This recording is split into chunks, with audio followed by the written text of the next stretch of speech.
Okay, so good afternoon. Our topic will be the last part of engineering economics. Second to the last part pala, meron pa kayo annual cost and capitalized cost. Turo ko sa inyo yan, pati bonds.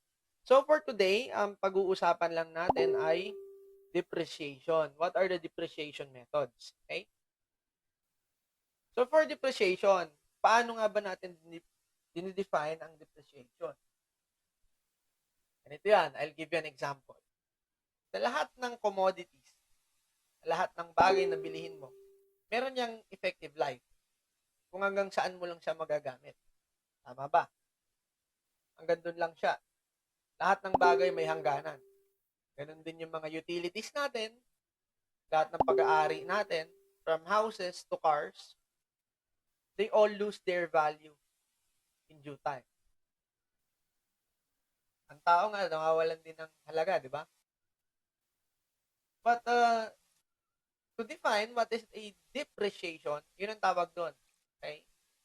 Depreciation, by definition, is the decrease in value of a physical property, with the passage of time.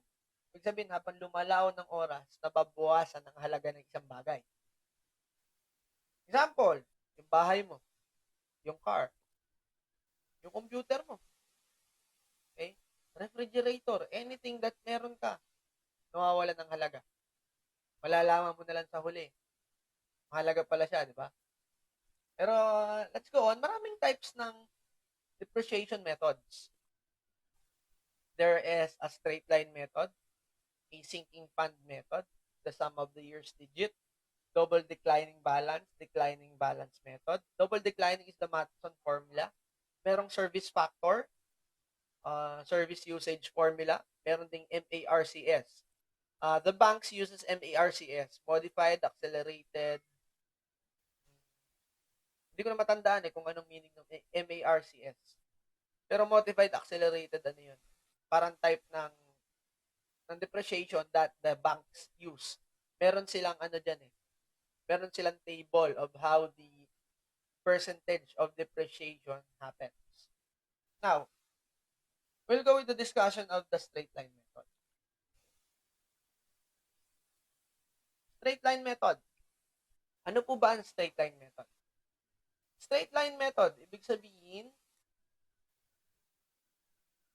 by definition, it assumes uniform annual depreciation.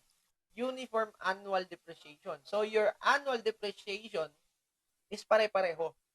Per year, kung nga yung 100,000 mo na gamit, per year, nababawasan niya ng 5,000 pesos. So, per year, 5,000, 5,000, 5,000 until its serviceable life or up to its what? Useful life. But let us define what is useful life, what is its book value. Okay? Tignan natin. Original cost. Okay.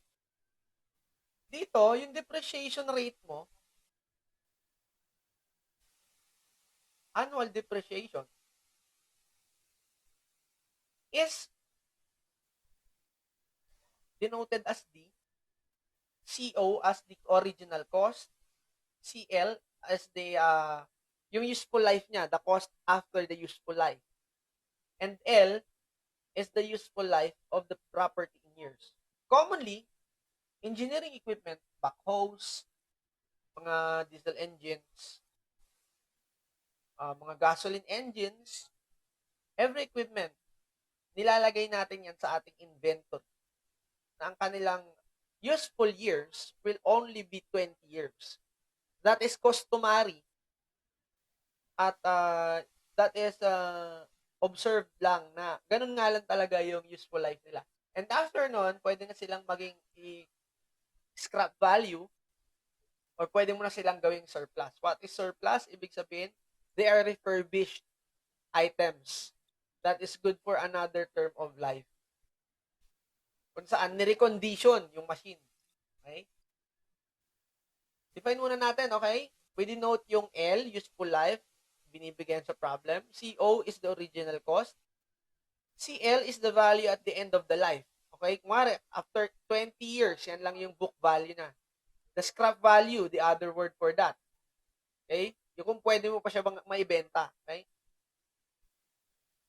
And then, annual cost of depreciation. Yan yung nababawas sa kanya per term.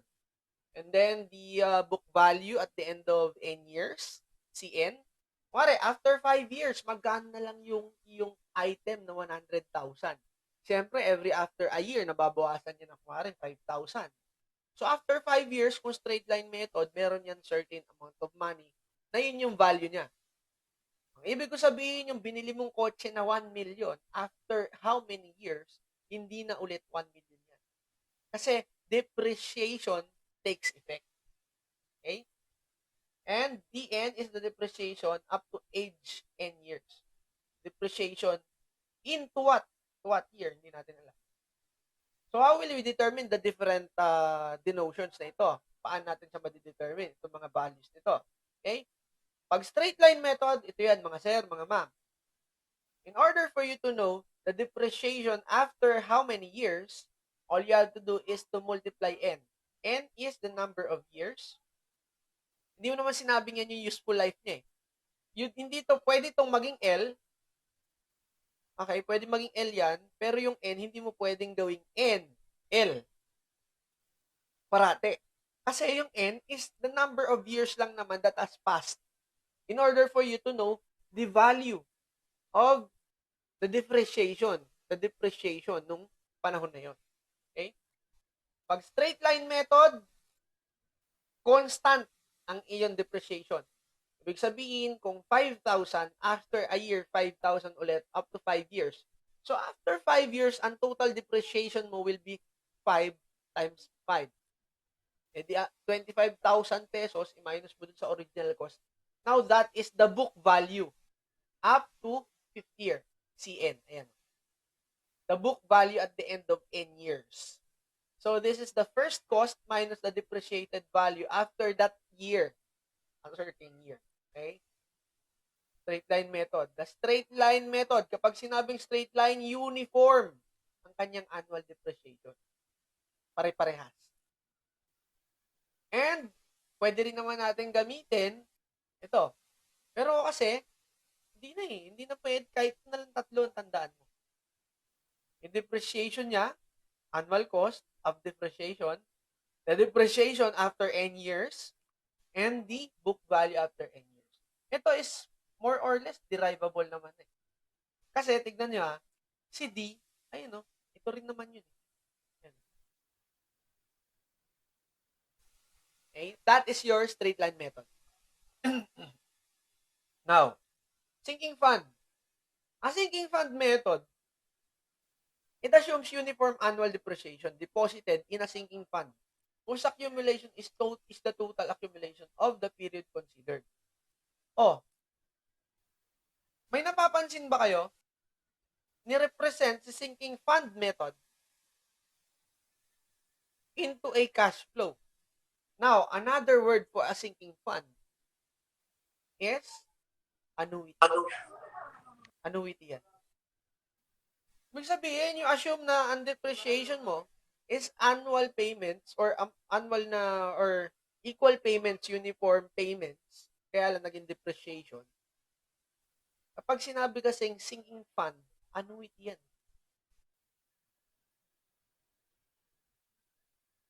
Annuity. Laging annuity yan.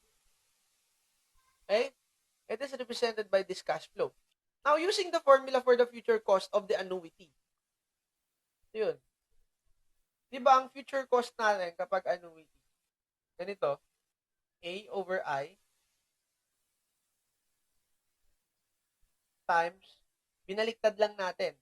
1 plus I raised to N minus 1. Tama? So, ibig ko sabihin, papalitan mo itong A mo, ng D, the depreciation. Yung uniform payments mo, gagawin mo depreciation. So, you form ganito. And the future cost, yung sinasabi ko, after how many years, yung pera or your value, the value loses. The item loses its value. Now, yung future cost mo is equal yan to the first cost minus to the useful life cost. Yung depreciated value niya after how many years? CL. CL is the value at the end of the life. Yan na yung future cost mo. Maliit na yung value niya. Now, you can use this formula. Okay? Pwede mo rin itong gamitin. And ito. Ito. And ito. Napakakunti lang ng mga i-memorize mong formula. Pinapaikot-ikot mo lang. Ang mahalaga dyan, alam mo yung iyong annuity. Pag alam mo yung annuity mo, papalitan mo lang si A ng D. Kukunin mo lang yung future worth. Yung N will be the number of years or the useful life kung L. COCL, pinagpapalit-palit mo lang sila. Okay? And as is, yun lang. Wala ka ng ibang i-memorize dyan. Ito lang entirety nito. Paikot-ikutin mo na lang. Okay ba? Okay ba? Declining balance method or Matheson formula method. This method takes depreciation charged during the years as fixed or constant percentage of the book value at the beginning of the year.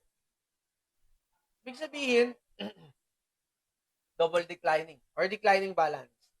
Ibig sabihin, ang growth mo or the depreciation will be, the depreciation itself, mababawasan pa siya, compounded. Compounded. Okay?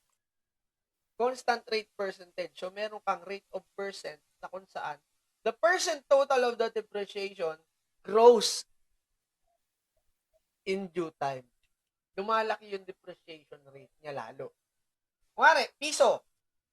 After a year, 50% ng piso. O, plus 50% ng piso, go-grow na naman siya, magiging 150. Yung 150, mag-grow na naman siya, magkakaroon naman, ano naman yung kalahati nun. Yung kalahati ng value na yun, i-add mo na naman doon sa depreciation, and so on.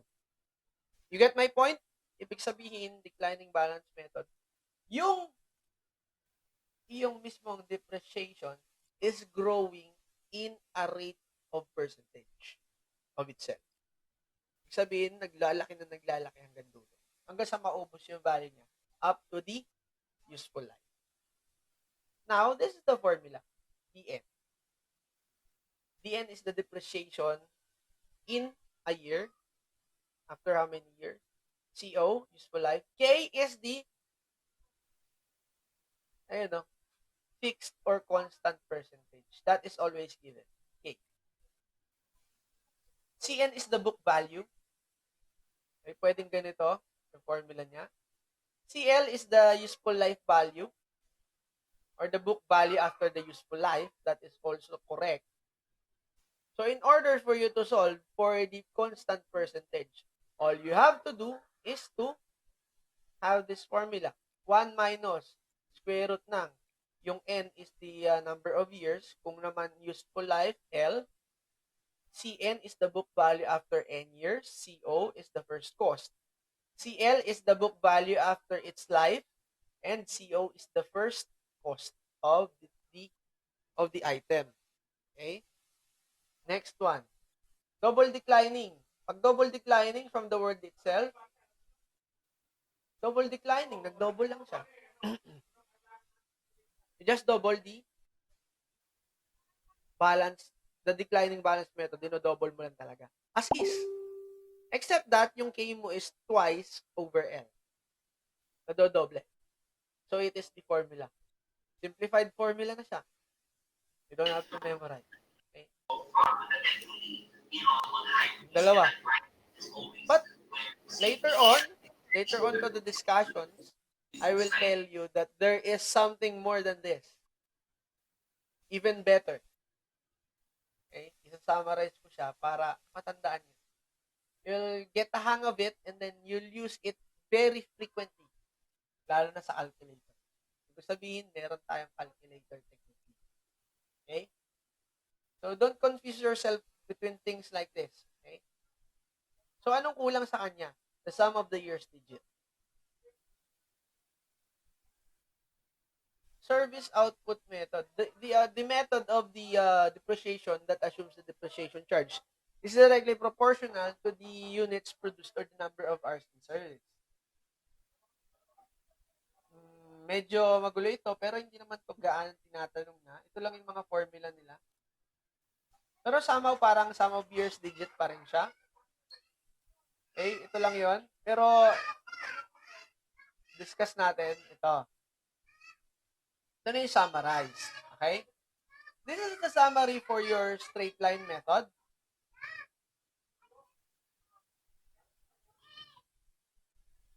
Ito. Ito and ito. Tatlo lang ang formula. Okay?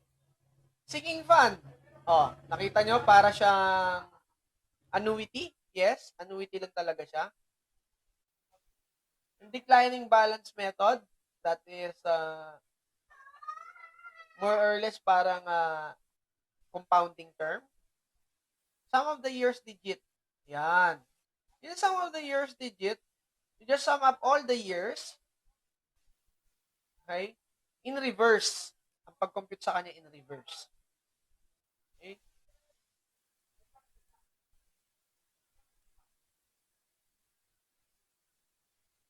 Yung minus nyo, first year is L. Pabalik yung parate. Okay? Medyo malilito lang kayo, pero much of that kaya kong bigyan ng shortcut yan.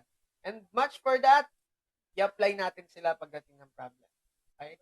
And pagdating na ng problems natin, gagawin natin sila ganito. May 5 problems ako ditong na-prepare. I will upload it later within this week. I want you to rest now. And pakita ko sa inyo kung paano gagamitin yung ating sinabi kong shortcut and then dalawang method. So, 2 ways of solving the following problems. Okay? That's all for today. Thank you and have a nice day.